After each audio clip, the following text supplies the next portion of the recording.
असतोच घरातला एखादा कोपरा, जिथे आठवणींची शाळा भरते, स्वप्नांची मधली सुट्टी होते.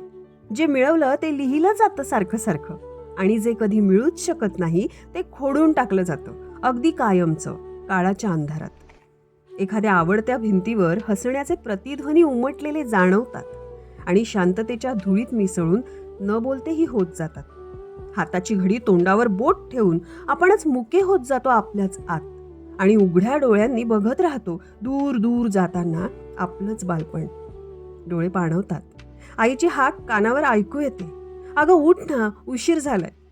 तेव्हा तेव्हा एका एका क्षणाचा कागद घाईघाईने वेचून मनाच्या फाईलमध्ये नीट रचून ठेवत असते, पुन्हा कधीतरी आपल्याच उपयोगी पडेल म्हणून.